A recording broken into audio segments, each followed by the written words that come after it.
Hello, everyone, and welcome to the Voices of Music Therapy podcast. I'm your host, Brian Locascio, and our guest today is North Carolina based and is a music therapist. They did their undergrad at Appalachian State and got their master's at Slippery Rock.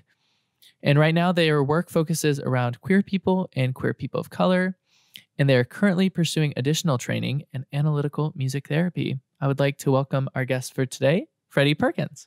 Thanks for having me. I'm so excited. Yeah. So one of the things that I like to ask guests when they come onto the show is to define music therapy, because a lot of you are music therapists, but we all have very unique definitions. Yeah, so it's actually funny because I don't necessarily ascribe to AMTA's definition of music therapy. Not that their definition is not an acceptable one or not a good one. It's just not, it does not resonate in my life.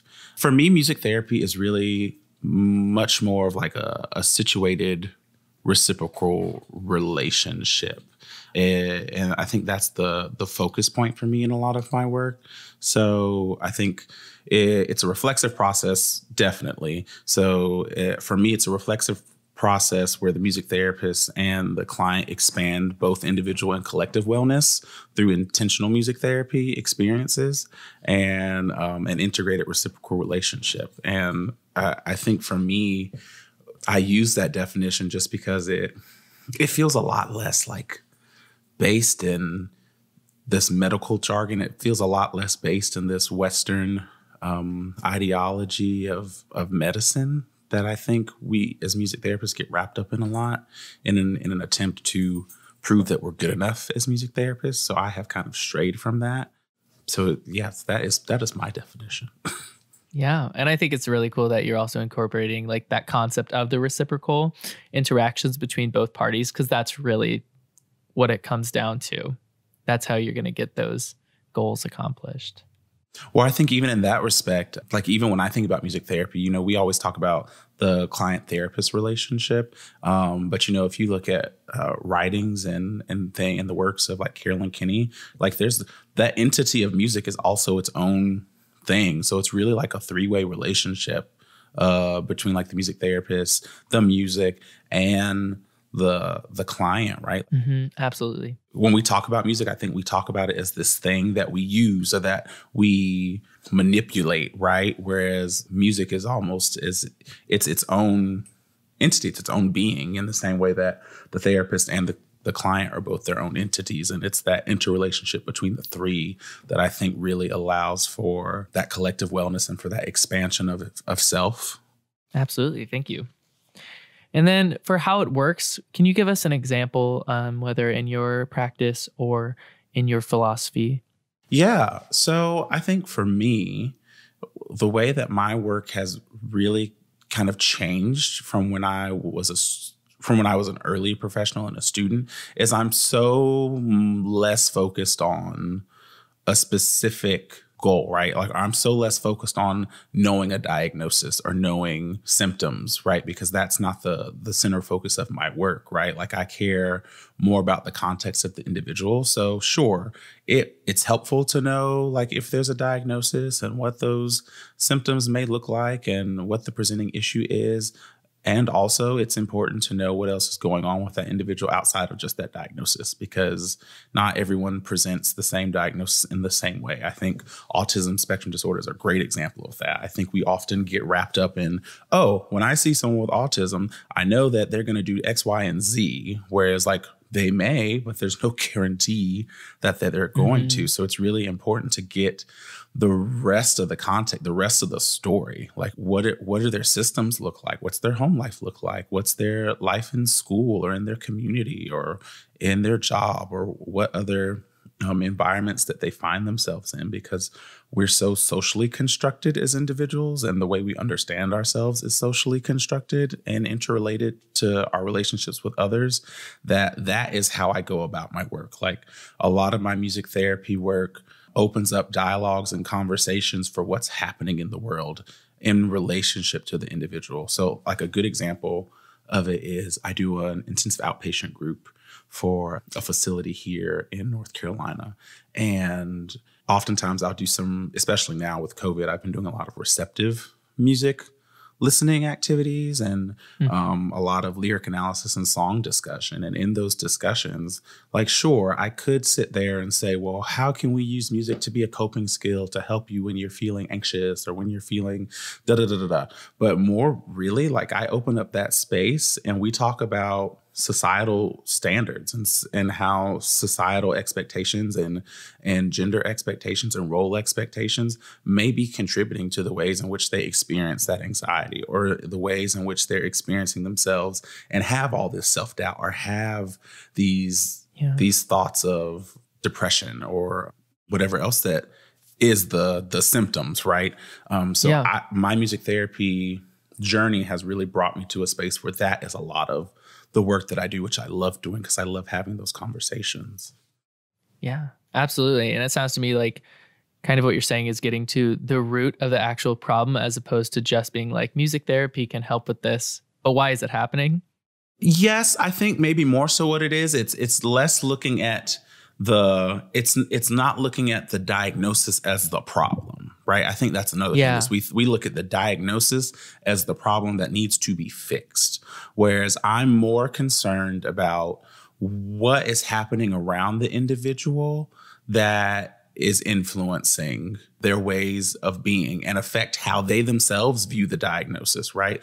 Like we talk a lot about in my groups how mental health has a big stigma around it and it's not held in the highest regard and it's not shown well in the media. And so oftentimes the clients that I work with talk about how they feel like their families or their friends treat them differently or coddle them or make it seem as though they can't take care of themselves anymore because now they have a diagnosis that was given to them. So that automatically means they're less than. And so we talk about that. And that kind of sets a foundation for, well, how do we overcome that and how do we work towards changing that not only for ourselves but maybe for the people that are around us and affecting change maybe more on a social level.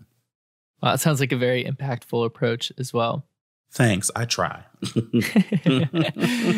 So you talked about your journey in music therapy. So I kind of want to hear a little bit more about that. What led you to music therapy?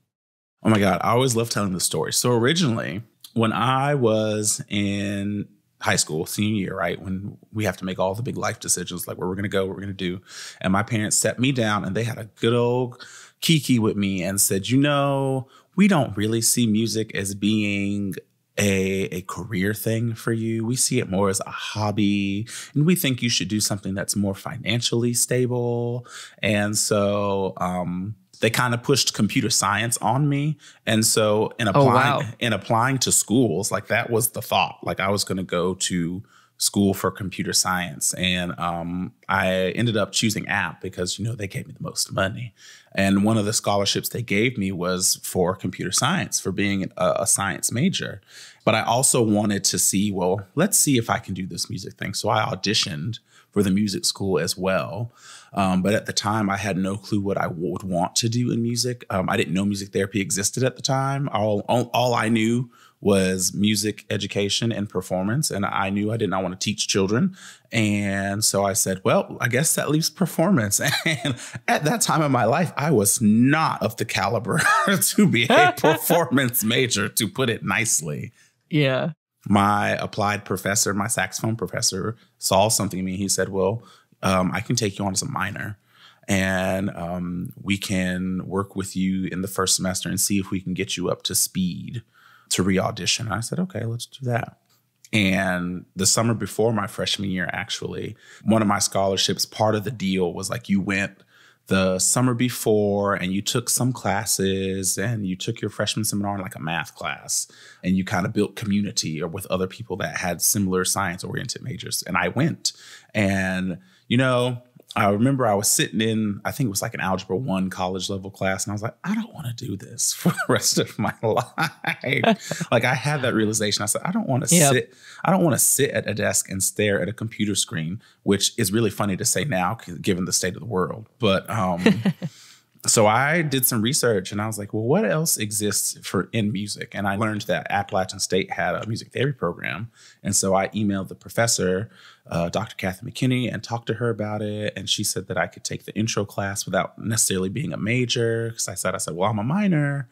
And she said, that's fine. And immediately after I had that conversation, I went and changed every single one of my classes from like math-oriented things to any music class that I could get into as a minor to kind of set myself up in the event that I did get accepted. That way I wouldn't be so far behind.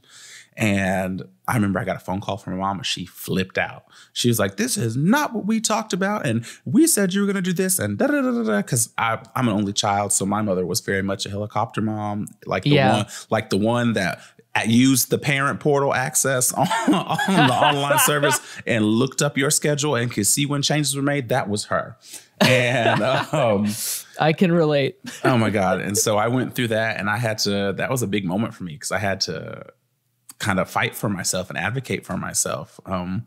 Because I would usually be one that would bend to my mother's will to make her happy. But I stuck up for myself then and I took the intro class and I loved it. And I re-auditioned at the end of my first semester and got in. And it's been music therapy ever since. Wow. That's a really, really cool story, especially for like self-advocacy. She fully supports it now. It took her a while. I think she just needed to see that there were jobs that existed and that it was a thing. Because I think it was one of those things where she knew nothing about it. So in her head, she was like, I don't know what this is going to mean for my child. Yeah. And most people, I would say most parents don't, AMTA just came out and said there was 9,000 MTBCs, or sorry, not AMTA, CBMT just did. Mm-hmm. So, 9,000 out of all the people in the US alone, that's a very small percentage. Right. Well, speaking of that and kind of leading into your career now, you've gone through the music therapy program, you're in your master's. What does it look like for you currently? Music therapy, what does that look like? Mm-hmm. Oh, yeah. In COVID times. Yeah. Well, I mean, I'm no different than a lot of other music therapists, but a lot of my stuff is virtual and via Zoom. I am fortunate enough the outpatient groups that I do run are in person. So I kind of get to do some in-person stuff there with safety precautions. But other than that, it's all virtual. I just started private practice. And so I'm seeing people individually. And so as I kind of mentioned earlier, a lot of my music is more on the receptive side of things because, a lot of my folks that I work with don't have access to instruments or don't have access to the things that I would usually bring myself to a session. And so it's really been interesting to switch to more of a receptive means of doing music therapy, which I kind of had to give myself permission to do because I think there was a time in the beginning when I was like, I don't feel like I'm a music therapist or I don't feel like I'm doing music therapy because it's all receptive and where's the active part and what's this? And I kind of had to sit down with myself and say, there's no way. First of all, there's no one way to be music therapists, right? So let's put that out there. And secondly, the world is in a really abnormal place right now. So to have the expectation that I would be able to do my job in a normal fashion against abnormal circumstances is unrealistic. And so I had to give myself that pep talk. And now, I'm completely okay with the way in which I do music therapy. Folks that I work with I feel like they get a lot out of it. They say they get a lot out of it, or it opens up the space for a lot of really great conversations and a lot of great musical moments that happen, despite it not looking necessarily the way it looked when I was in my undergrad. Could you see yourself continuing it in this new style once hopefully quarantine and things are over? Do you think this is something that you might implement into your practice outside of a pandemic circumstance?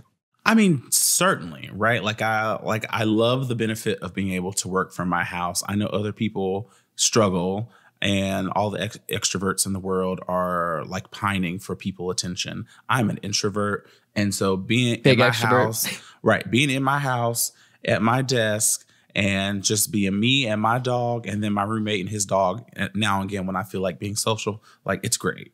It's great for me. I don't necessarily feel like I am in need of the in-person stuff as much as maybe some other people are in need of it. But no, I could definitely see it being a part of my practice moving forward, right? Like, because I'm just starting private practice, like this is all I know for my private practice. And financially it works out really great because now I don't have to like think about renting a space and how I'm going to pay for that and getting that space set up.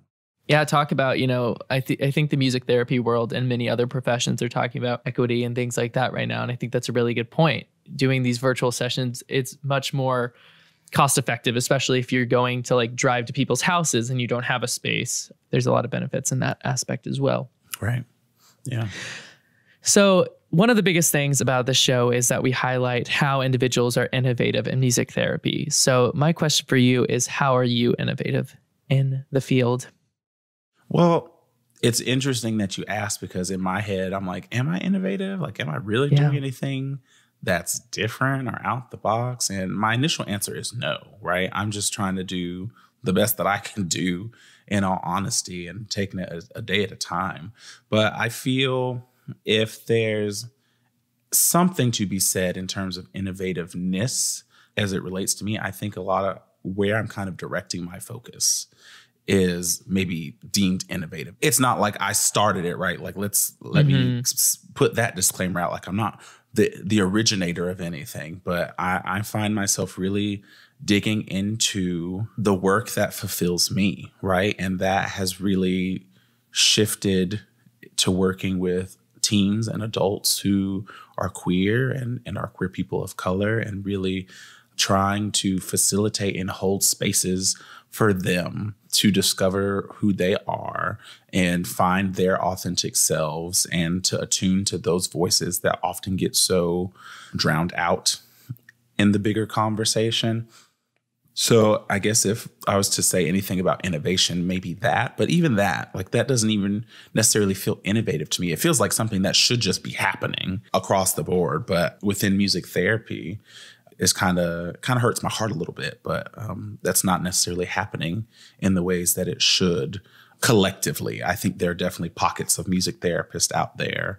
Like, I think about the work of Annette Whitehead-Plew, and I think about Spencer Hardy and Michelle Fornash, and lots of queer music therapists out there who are doing that work. Yourself too, and Brian. Oh yeah, who are doing that work in the ways that make sense for them.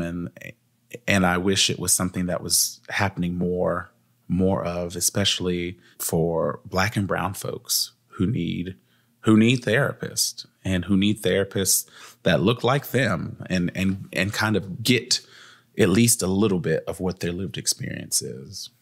Yes, and absolutely. And that was really well said. Although you don't need my validation to know that. And that brings us to our topic today. And that is therapist identity and authenticity in the therapeutic relationship. So I didn't know if, before we get started, if you just want to talk a little bit on that and kind of where you want to go with it. This is, oh my God, it's such a big topic. And I could probably literally talk for hours and hours, but I have to keep in mind that this podcast is only like maybe an hour. I think for me, authenticity is a really personal thing in that I feel like it's a journey that I have been on, and a journey that I'm still on in a lot of ways, and really thinking about the ways in which my views of music therapy, my views and relationships with music, as well as with other people, are so deeply interconnected to my identities, and kind of uncovering that and letting that be a guiding force in my work as a music therapist. Because I think definitely in the earlier parts of my life in general, but maybe more specifically my career as a music therapist, or better yet, as a music therapy student, kind of pushing away or resisting or avoiding those parts of myself that I felt weren't good enough, or the parts of myself that I felt could not be seen or weren't able to be handled by others, or that would put me in a space of possibly being at risk or unsafe, that are now, it's now flipped. And I'm like, I lean into those a lot. And I find myself encouraging the folks that I work with to also lean into those things. When you first started out and having those identities that you're talking about, and which ones to lean into and which ones to not necessarily repress, but kind of juggle which ones you're going to lean into at what time. Mm-hmm.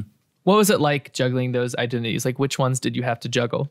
Oh, it's hard. I think for me, the big two in my life have always been my identity as a Black man, and then my identity as a queer person, specifically a gay person, and really juggling those and playing the good old game called code switching and figuring out, where is this identity accepted and where is it not? And when can I bring this one out? And when does this one need to take a back seat? Right? Because at that time, I obviously thought that was a thing. You could hide them. They could take back seats, but in all reality, they can't. They don't take back seats as much as you may try to get them to take back seats. They're still existent. They're still always there.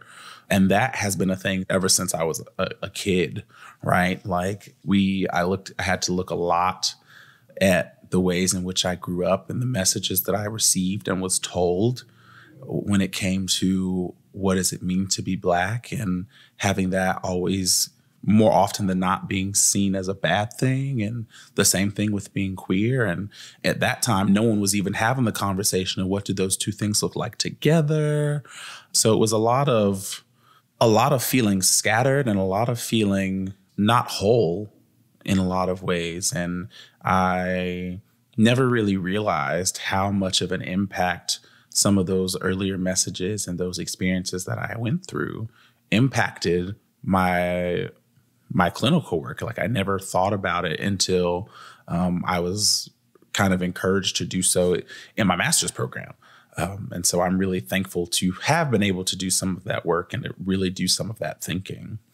A lot of music therapy students, knowing the demographic of mainly white cisgendered females going into a profession. And for a lot of people, the professors kind of mimicking that for the most part.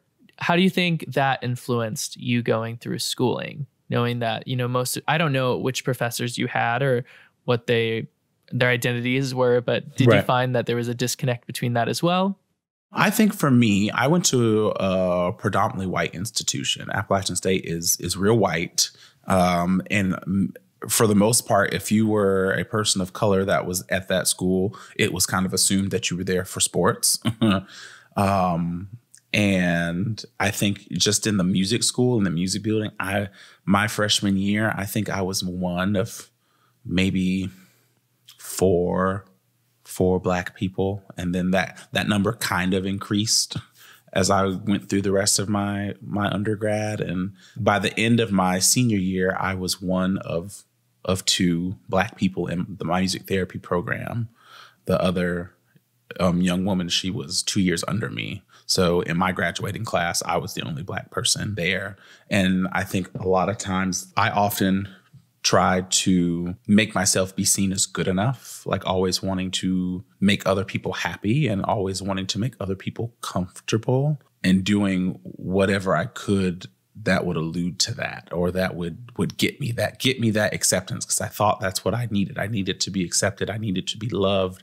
And the only way to do that was to make other people feel comfortable around me. And so particularly at App State, being that it was primarily white, I often found myself trying to, as best I could, like diminish my Blackness, which obviously like you can look at me and tell that was just not going to be a thing. But to my best attempt, what I ended up doing was amplifying another aspect of myself to draw attention away from. And in that instance, it ended up being my queerness. And so I fed into I fed into a lot of stereotypes of what gay men were. I went above and beyond to be loud. I went above and beyond to be sassy and to just say what was on my mind, and because it would make people laugh. And I leaned into that like hardcore because people would laugh with me, not at me, and people would want to be around me,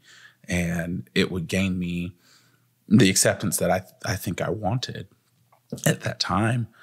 And that's kind of how I played it, right? But I think there was always a part of me that knew that wasn't really who I was, and knew that just wasn't the tea, right? Because I even think about the ways in which I thought about music therapy at that time were a little different than what was being taught, because I don't know what this is like in other institutions, but at least when I was in school, we get taught the big things. We get taught on how to work with kids with disabilities. We get taught on how to work with folks with neurological disorders. We get taught to work with folks with mental health disorders and mental health issues. And that kind of covered the bases, and the practicums reflected that as well. And I always found myself gravitating towards the things that weren't necessarily talked about in school. So I found myself back then really wanting to work with teens, and particularly teens with trauma histories, because that was what my interest was. And at the time, it made sense because the music that I liked to listen to would be often what resonated with that age group. And so I already felt a connection in that way. And so when I had practicums where I worked with adolescents, I felt like that's where I, for lack of a better word, shined the most. Like I had the most fun in those sessions. And even the way I thought about planning those sessions was really different. It wasn't me trying to make a song that's going to help you learn your alphabet. It's not me playing a song that's going to help you reminisce about times from several years ago, right? Like that just was not of interest to me. I wanted to be in the moment. I wanted to address the things that weren't taught in school. More like I wanted to get to maybe the heart of people. Maybe that's what that was. Like even as I'm talking about it now, I feel like I'm still in process of figuring out what that all was. Yeah. And I even remember being in my like functional guitar and piano classes where we have to bring in songs and share them. And everyone around me was bringing in James Taylor and the Beatles and Elvis. And meanwhile, here's me. I'm bringing in Janet Jackson, and I'm bringing in TLC, and I'm bringing in everything that was so the bops. Right. So far left from what others were bringing in. And it was funny because I remember getting so much, not pushback, but I would get a lot of complaints from my classmates because they would say things like, well, these chords are really hard, or this is really hard to play. And in my head, I was like, I never really thought about it. But I think maybe on a subconscious level, it felt like it was a rejection, right? Because here you are, like music is definitely an extension of the self. And I was bringing in stuff that I liked to listen to and that I thought other people could connect to if they looked like me. And to have that kind of the first thing be said, oh, well, that's too hard, or this needs to be simplified, felt like, again, like what I was bringing to the table was not good enough or was not acceptable. And at the time, I didn't think much of it. But reflecting on it now, I was like, that would have been a lot to kind of sit with and to kind of have to take in.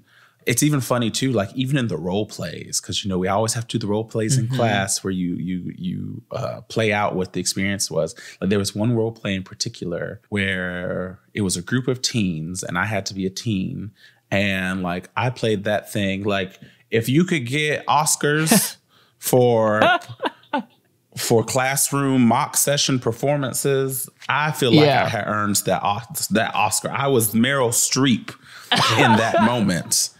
And I think it's because I felt I think maybe on some deep level, I felt what that character was. I had related to that character. I knew what it was like to be the teen that didn't feel accepted and the teen that felt like they were always kind of the afterthought or always felt like they weren't good enough. And so playing that role, digging into that kind of emotion, that anger was not hard.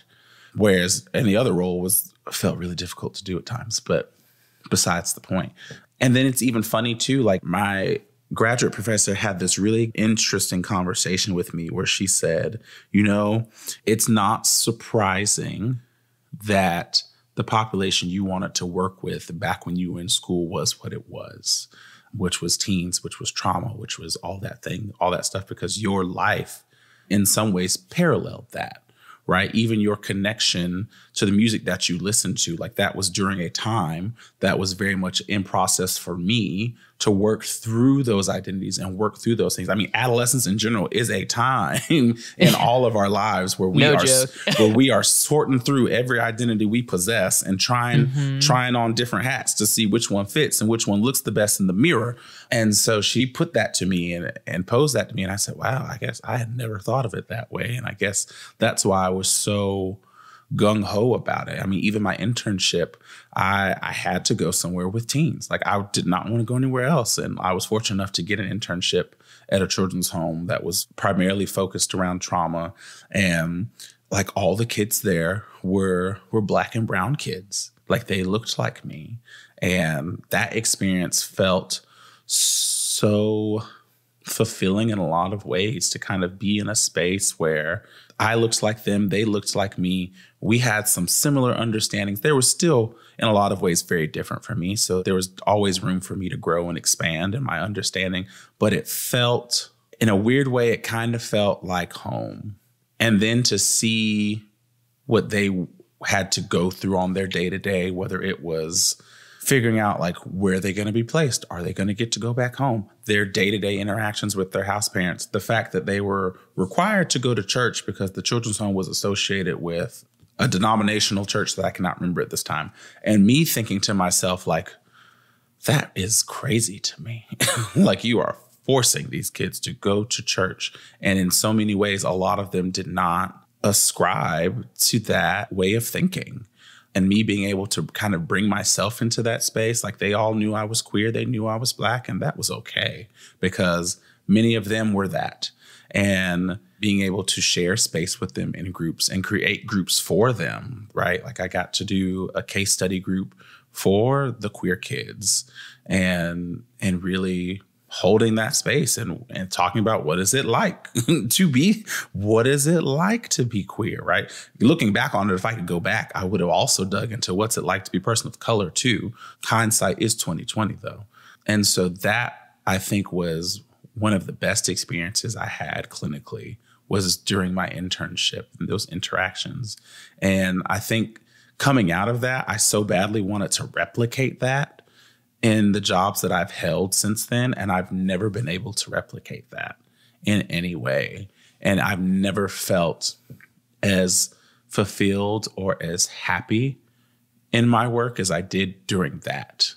And I think that opened up a lot of space for conversation for me to think about, well, what do I really want to do? And doing a lot of this internal work and a lot of this unlearning of things and relearning of things as they relate to my identities of being Black and being queer, it's led me to where I am now. And like, I want to work with queer people of color. Like, I want to do that work. Like, that's what makes me happy. That's what gets me out of bed every day, right? Like, no knocks to the music therapists that do the stuff that we always read about in journals. No knocks to that, right? Because that has its place and it's important and it's valuable. But I always knew that just was not me. There's a lot of amazing and incredible things that you've said so far, and we'll continue to talk about those right after this commercial break.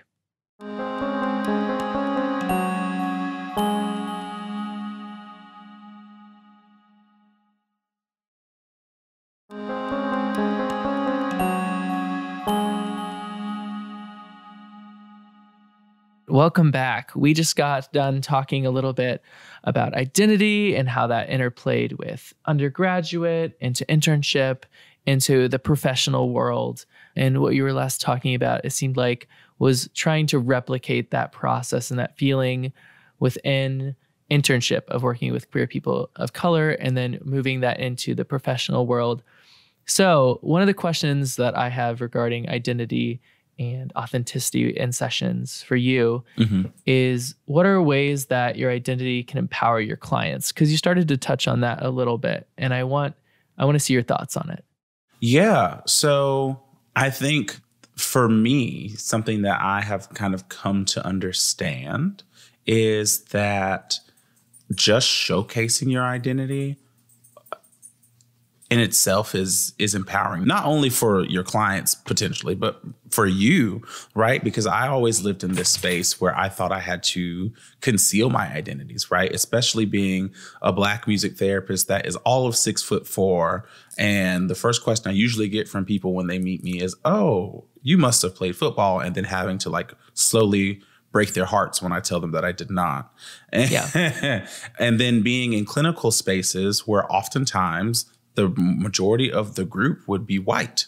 And oftentimes, depending on what job I had, white women.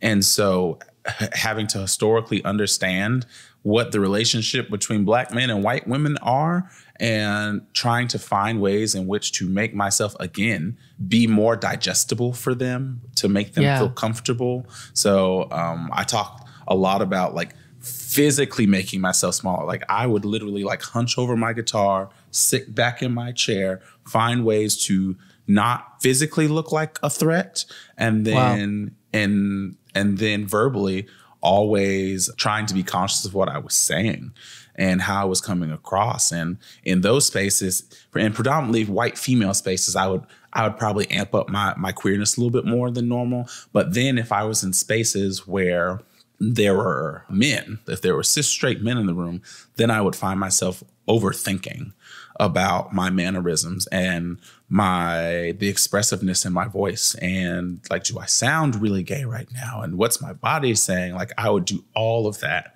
internal dialoguing. And what I learned was that takes me so far out of being present in the space that I am no good to anyone because I just was not focused on what was happening in group, because I was so caught up in my own existence and how I was performing in the space. And now I'm in this headspace of, I'm going to bring me into sessions and not hide it. And if it feels appropriate to bring up, then we have the conversation. And I think more importantly, what bringing myself into spaces has done for me, it has empowered me to ask clients about their identities and hold space for them to bring themselves into group as well. That is something that I am so grateful for, and grateful to have that ability to facilitate that. Like I've been in groups where we talk about what's it like to be queer. Like just the other day, I was having a conversation in group with a client that said that they have come to this new understanding of their gender, and their pronouns have changed, and they identify as being non-binary. And that was not where they started when I first saw them in groups. Now, I'm not saying that I attributed to all of that, but just to kind of be on that journey with them, to be a part of that processing for them, really makes me smile, because it affirms that my way of being is enough. It affirms that I am enough, like who I am is enough. And being able to draw on my experiences and have them influence how I interact with others, I am grateful for. And that feels so counter to what we're told in school, right? Because we're always told it's not about you. Don't bring yourself into the session. It's you are not the focus point. And I think I agree with that to some extent, right? Like the center focus, like you are not center stage, because it's not about you. However, you can't not bring yourself into groups. You can't not bring who you are, because that's what makes you. That's what makes you a different music therapist than the other music therapists up the street. Right? Like the way that I'm going to go about doing music therapy is going to be different than you. It's going to be different than anyone else, because my lived experience and my identities impact that. And that may be something that client or that group may need or may benefit from experiencing, right? And you know what? If they don't, if it's not their thing, that's okay too. But at the end of the day, I owe it to myself to be true to me. We always talk about in therapy how there's a responsibility of the client to be vulnerable and to share themselves and to put themselves out there. But we never talk about what the reciprocity of that is. We don't, right? Like, how do you have a relationship with someone, right? Because the therapeutic relationship at the end of the day is still a relationship. Like, how do you expect someone to tell you everything about their lives, the good, the bad, the ugly, and the ambivalent, and yet you sit there and you share nothing, or you don't bring any of you into the space? That feels very one-sided. That feels very hierarchical. And kind of shedding that thought and being like, this is a shared space, an egalitarian space. This is a space for equity. Like, I'm gonna share too if it feels appropriate, right? If it feels like it's for the client's benefit, sure, I'll share something, because that feels like a relationship. It feels relational. I think that's the big thing, is I really strive to be relational and not hierarchical, because I'm not the expert in that space, right? And I think that's another thing I had to tell myself too, that just because I hold a title of therapist does not mean I have every answer. And so I'm real upfront with people in spaces. I'm like, I don't know the answer, or, you know what, I'm not really sure how to respond to this, right? Because that's honest. That's how I'm feeling. And so to try to put on a front and pretend something else ain't doing nobody no good. And so, yeah, I think authenticity goes so far in sessions. And I think that in itself builds the connection, the rapport we always talk about, what needs to be built in order for the therapeutic space to really take hold and for growth and expansion to happen. And I think if you are relational and you are reciprocal within that relationship, then you're able to grow as a therapist, as opposed to it feeling like it all is the responsibility of the client. And it takes power away from just the client and saying like, oh, it's the client's fault. You also can't like say that that's less likely to happen. As we know, that's not the case. But it also takes the idea of that away, because you have to realize what you're bringing into the session, and it really makes you reflect on that relationship. Yeah, exactly. Because that relationship is also impacting, just like we talk about the systems that they come from and how their systems impact them, this relationship also impacts them. It may be in the smallest ways. Like, it was so interesting the other day in one of my groups that I do virtually. One of the women in the group, she said, you know what? You know, Freddie, the other day, I think I did some music therapy for myself. And I said, oh, okay, really? Like, what'd you do? And she was like, you know, it really resonated with me when you said that, you know, oftentimes the music that we find ourselves listening to over and over again may in some way parallel our own lives. And she said, there was a song that I couldn't get out of my head that I kept listening to, and I didn't understand why. And then I thought about what you said, and I listened to it again and really thought about the lyrics. And I was able to kind of think of ways in which this may relate to me. Like, even in that moment, like her saying that, I'm like, perfect. I'm glad that you felt like you were able to gain something from something that took place in our dialogue, or something that we discussed, right? Like, hey, then I did something, right? It may not change her life dramatically in any way, but you know what? There was some type of takeaway. And for me, I'm like, cool. That just affirms for me that, you know what, me being me and just kind of sharing my thoughts and kind of my thinking, that did something, right? It got them to try something a little different, or it encouraged them to try something a little different. And like, that for me is this is awesome. Yeah, I mean, it sounds like you've really empowered them to kind of take it on themselves. So not just, it sounds like they're applying it in real life, and that's what we kind of hope for. And it sounds incredible that you're empowering your clients to be authentic through your authenticity. And I think that's just a huge takeaway, especially looking at how you were talking about being a queer music therapist of color and talking about that quote unquote like hierarchy when you're navigating those two roles of, okay, I'm the therapist and telling you all these things and listening back, and I'm not giving anything. Like, talk about a hierarchy. Most of us are, as I've said, I could say it all day, white cis females. Mm-hmm. And then if you're working with clients of color, I mean, to some degree, you'd have to question what's the effectiveness of that versus having somebody in that relationship that has the same identity or a similar identity. Mm-hmm. Right. And I think another thing too, like a big part of the authenticity that I attempt to bring in every session I do, it's admitting when I don't know something, right? I think I said it before, but I'll say it again. Like, I often admit, I feel like I maybe do this more than I probably should, but I preface a lot of things by saying, you know what? I'm here to recognize that I don't know the lived experience of what it's like to be a woman. Don't know it. Don't know what the lived experience is to be a woman of color or to be X, Y, and Z.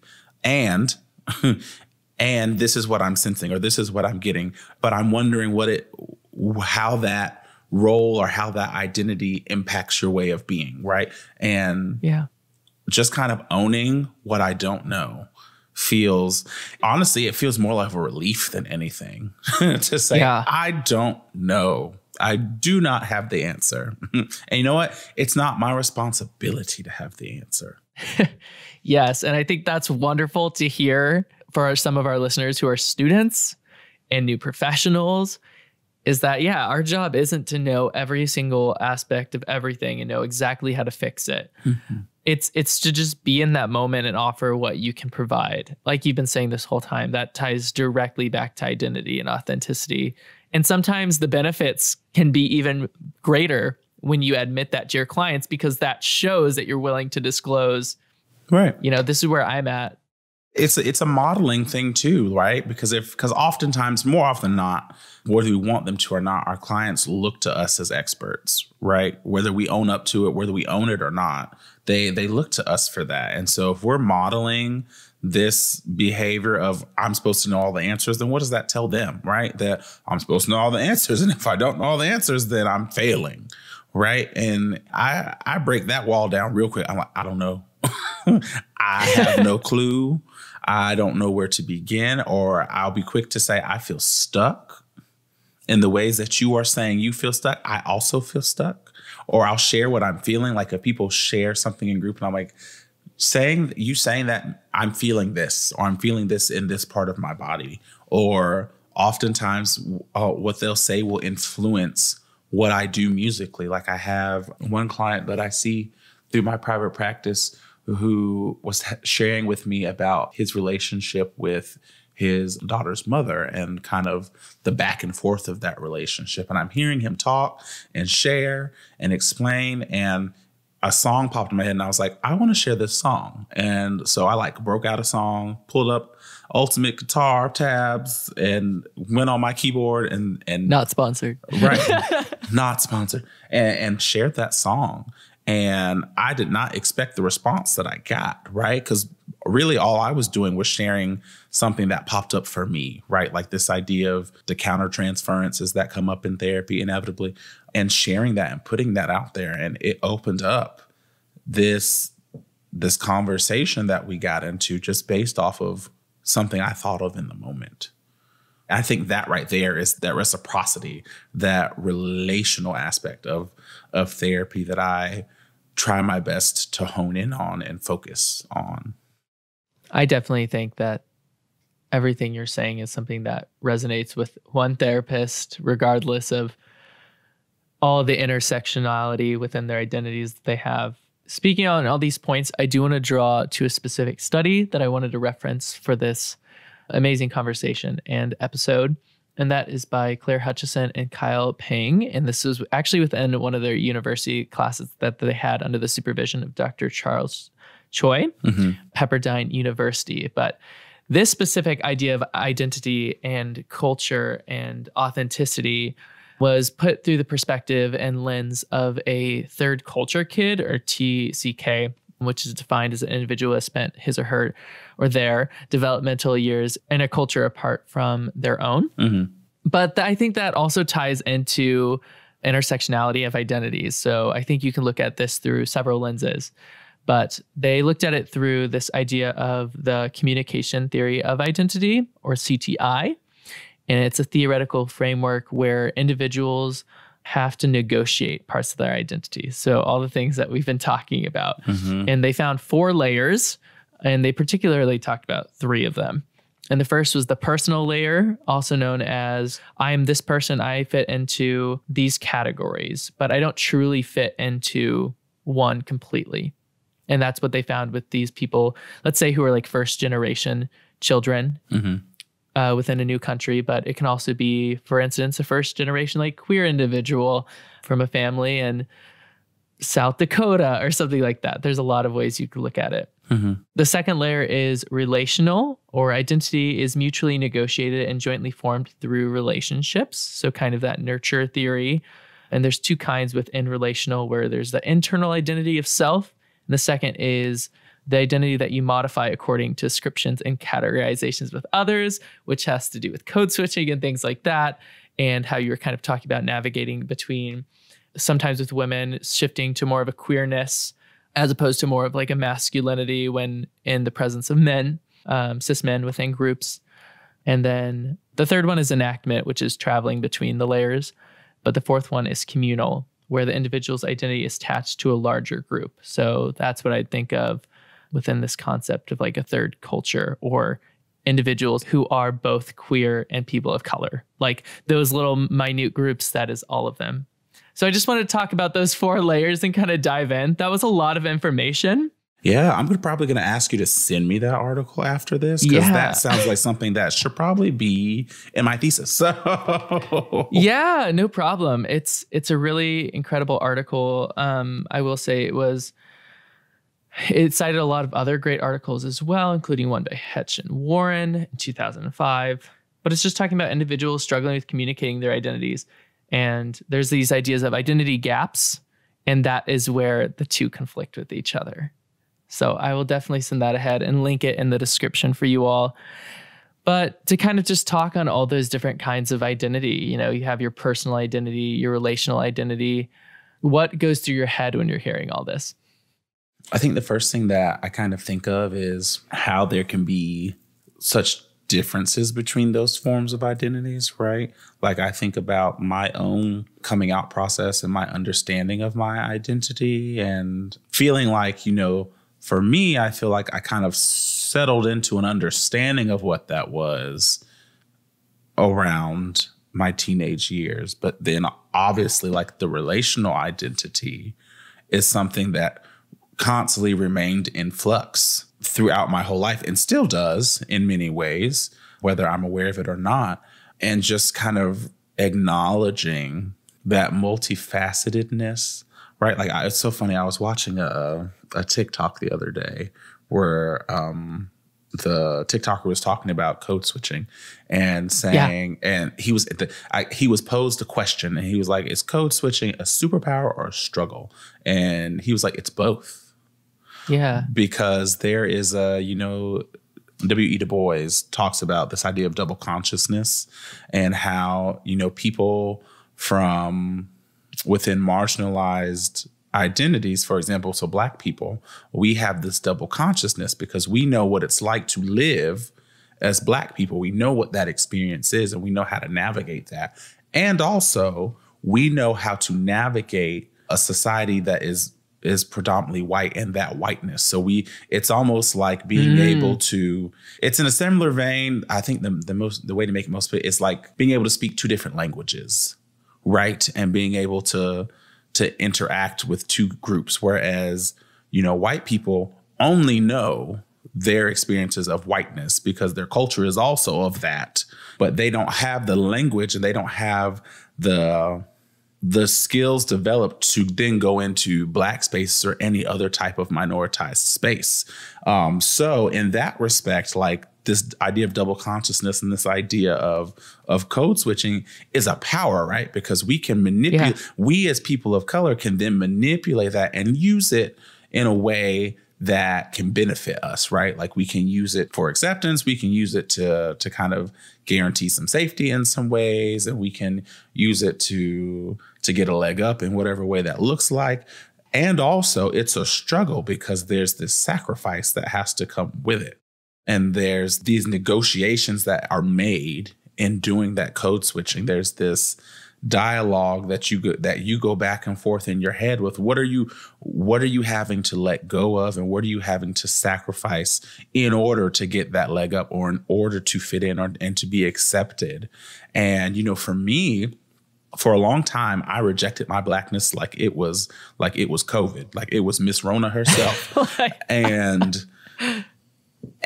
And it was just not something I wanted to own. Like, I did not, like, I didn't, like, growing up, I always felt like I was not good enough for the Black kids because they always told me that I spoke like I was white, like I talked white. And so therefore they thought that I thought I was better than them, and so I didn't fit into those groups. And so then I would try to go fit in with the white kids. And of course, can't really fit in with the white kids because, surprise, not white. And so I ended up, what I did is I essentially was like, well, I felt like I had to pick some side. I had to go somewhere. I had to fit into some type of group. And so I sacrificed my Blackness then more willingly than I probably would like to admit. I sacrificed a lot of that and instead leaned into things that were more white centered.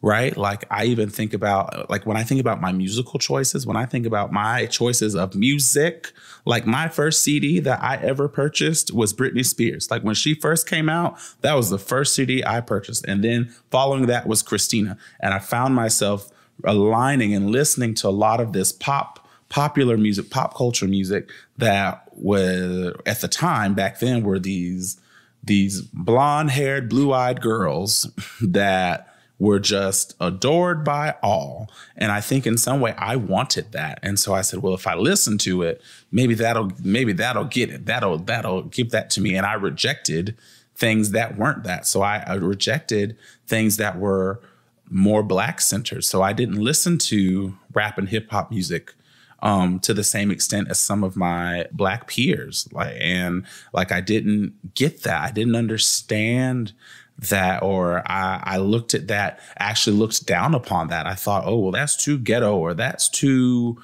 this. And people who listen to that music, they end up in jail, or they're going to get shot, or they only do drugs and they do X, Y, and Z. Like it was really a sacrifice of having to give that, to really give up a sense of connection to that aspect of my identity in order to feel like I could fit in with the dominant group, with the popular kids.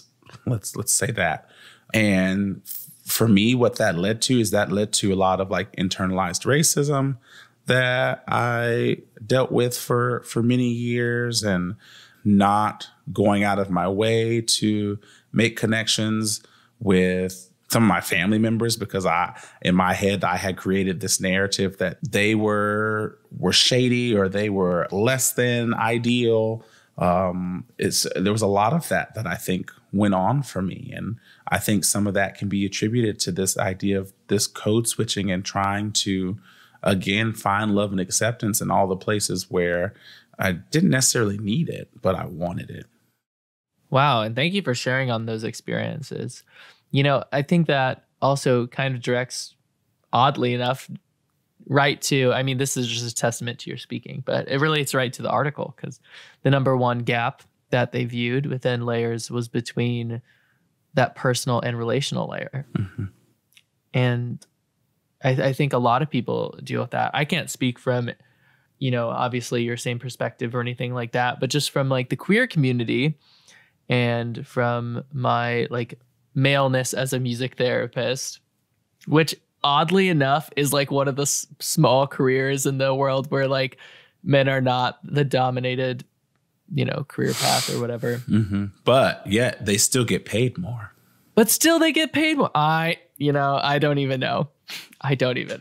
It's wild to me. But yeah, kind of deciding, is queerness going to be something that I'm going to utilize to propel my career, which is a weird thing to say. Mm-hmm. Or is it going to be something that I have to adjust and not show in different settings in order to not be judged based on that and to be judged on my work, which is so, you know, it's very layered. It's very corrupt.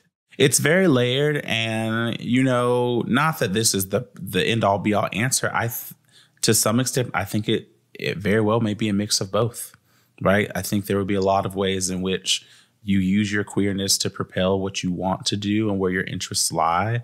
And I think there will also be ways in which you make concessions in order to protect yourself from what onlookers say. Like, I've done that on numerous occasions, right? Like I have sat in groups in school systems with teachers, with female teachers, and kids whose parents have maybe modeled a more traditional conservative way of thinking, and so having to alter how I say things and what I say in order to not get asked questions. Like I remember one time I was in a group and I had a young lady ask me why I wore earrings, because my ears are pierced. And she was like, wearing earrings is a girl thing.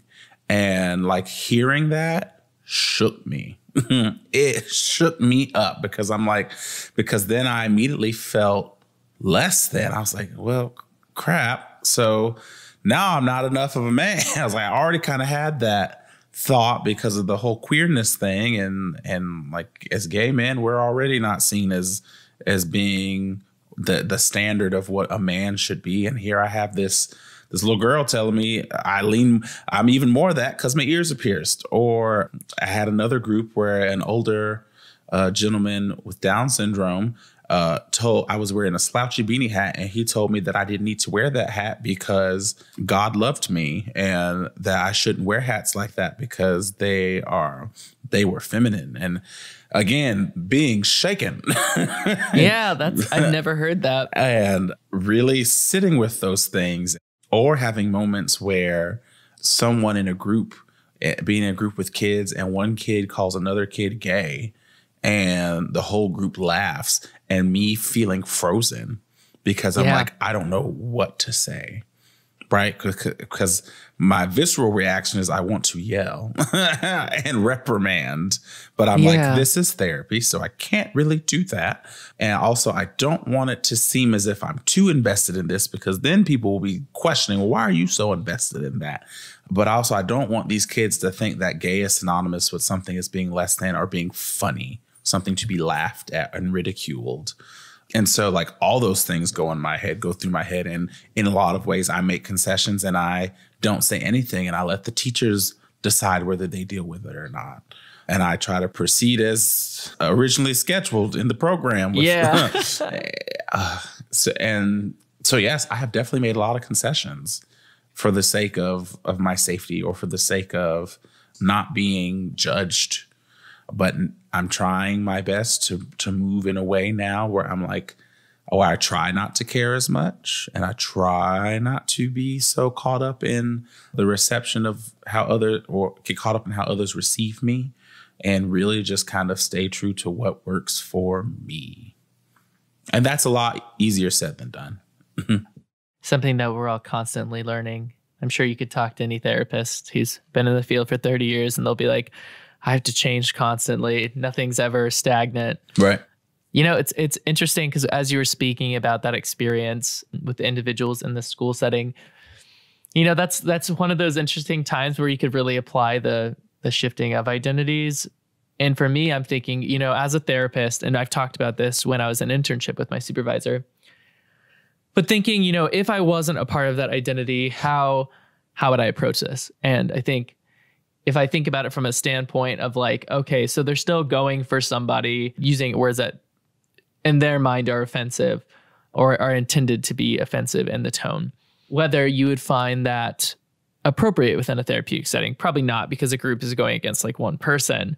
But with us, the layer is that, you know, would them finding out about our queerness affect their perception of us and then create a shift in dynamic of the group? Right. That's something that is just so fundamental to this intersectionality. And I think that's just a really acute example. Mm-hmm. But that can lead into, you know, discussions on race and things like that for groups that are safe spaces. And then, you know, it may be an open space. So white individuals may be allowed to come into those space. And then like those conversations or a perspective that might be thrown out that's not necessarily like educated to its highest amount. So yeah, it's part of the therapy process. That's why I'm like, this is why therapists need therapy, to talk about this stuff. Yeah. Oh, absolutely. Well, as far as time goes, it looks like we are wrapping up. I always like to leave a moment at the end of the podcast to allow yourself to say any last words on this topic that you just we just didn't have time to touch on. And then if there's anything you want to plug with yourself or ways that people can contact you.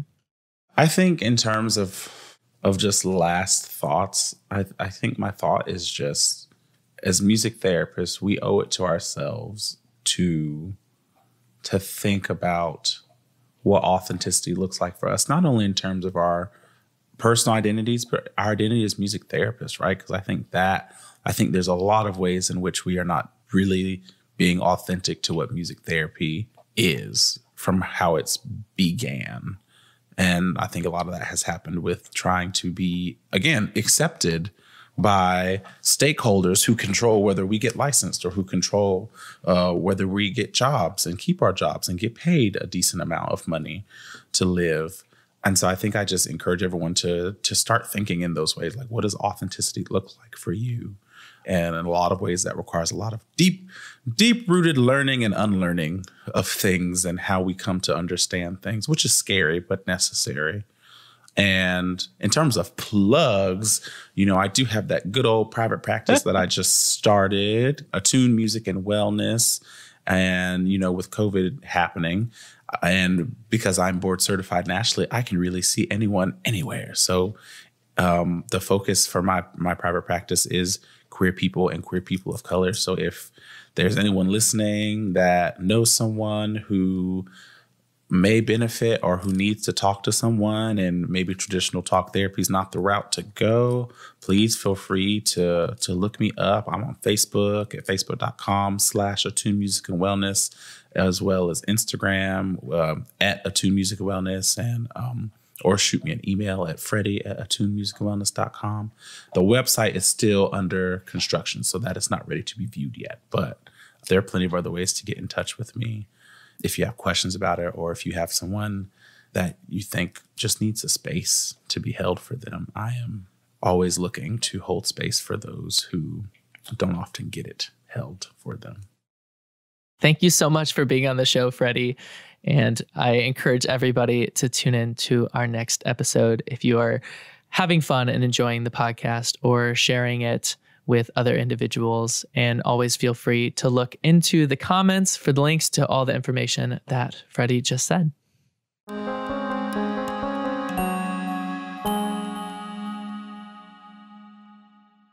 If you'd like to see today's guest or learn more about the show, check us out on Facebook or Instagram at Voices of Music Therapy, or on Twitter at VOMT Podcast.